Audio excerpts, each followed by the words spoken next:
शेख रशीद साहब का स्टेटमेंट सुना होगा आपने। वो कहते हैं कि दिवालिया तकरीबन हो चुके हैं, बस एक्सेप्ट करना बाकी है। दो चेंजेस आई हैं पिछले 4 महीने में, एक बहुत बड़ी कामयाबी इस हुकूमत की और एक बहुत बड़ा फेलियर।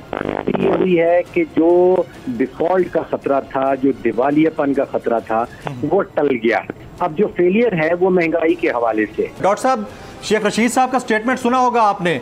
वो कहते हैं कि दिवालिया तकरीबन हो चुके हैं, बस एक्सेप्ट करना बाकी है। एज एन एक्सपर्ट आप कैसे देखते हैं सर? देखिए, अप्रैल की 11 तारीख वो दिन है जिस दिन मियां मोहम्मद शहबाज शरीफ ने हल्फ उठाया वजारत उज़्मा का। उस दिन के 2 या 3 हकाइक अगर आप सामने रख लें। पहली हकीकत तो ये है कि तकरीबन 6000 अरब का बजटरी खसारा था, जो पाकिस्तान की 75 साल माशी तारीख का बुलंद तरीन खसारा। 50 अरब डॉलर का तजारती खसारा तो पाकिस्तान की दोबारा से 75 साल माशी तारीख का बुलंद तरीन खसारा। जो आलमी मंडियों में पाकिस्तान के बॉन्ड ट्रेड हो रहे थे, वहाँ पे 50-51% रिटर्न आ रहा था, जिसका मतलब ये है कि आलमी बरादरी सोच रही थी कि पाकिस्तान श्रीलंका बनने चला है। जून की 30 तारीख की डेट दी जा रही थी कि पाकिस्तान भी उसी सिलसिले में निकल चुका है जिस सिलसिले में गया है। 2 चेंजेस आई हैं पिछले 4 महीने में, एक बहुत बड़ी कामयाबी इस हुकूमत की और एक बहुत बड़ा फेलियर। ये हुई है कि जो डिफॉल्ट का खतरा था, जो दिवालियापन का खतरा था, वो टल गया।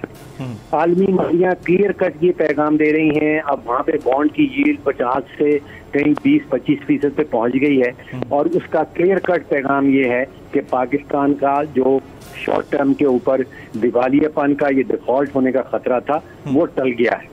अच्छा। ये किसी एक शख्स की ओपिनियन नहीं बता रहा हूँ, इसको हम कहते हैं कलेक्टिव इन्वेस्टर विजडम। अच्छा। यानी कि इज्तमाई जो सरमायाकार हैं दुनिया भर के, उनकी इज्तमाई दानिश ये कह रही है कि पाकिस्तान जो है उसके ऊपर डिफॉल्ट का खतरा जो है वो टल गया है। अब जो फेलियर है वो महंगाई के हवाले से। 4 महीने पहले जब ये हुकूमत आई थी, जब वज़ीर आज़म साहब ने हल्फ उठाया था, उस वक्त 13.5-14% की हमें पाकिस्तान ब्यूरो स्टैटिस्टिक्स बता रहा था कि महंगाई है, वो बढ़ते बढ़ते कहीं 27% पे चली गई। अगर सालाना बुनियाद पे देखा जाए तो आप सोचिए कि हमें हुकूमती आदाद-ओ-शुमार ये बता रहे हैं कि बिजली की कीमत में 123% इजाफा हुआ है, दाल मसूर की कीमत में 114% इजाफा हुआ है, प्याज 90% उसकी कीमत बढ़ गई।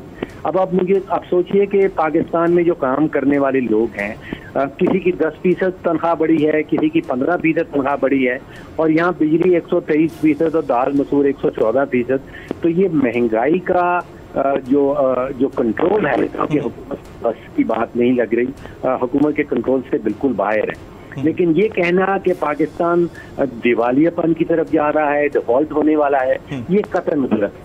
बोल किसी के भी दबाव में आकर अपने फैमिली मेंबर्स को अलहदा नहीं करेगा। बोल हमेशा आवाम की आवाज बनता रहेगा और आवाम के मसाइल दिखाता रहेगा। बोल की आवाम से खुसूसी दुआओं और साथ देने की अपील। सबसे ज्यादा व्यूज, सबसे ज्यादा रील्स और सबसे ज्यादा रेटिंग के साथ बोल अब भी नंबर 1 पोजीशन पर बरकरार। सब्सक्राइब करें और बेल दबाएं ताकि कोई खबर रह न जाए।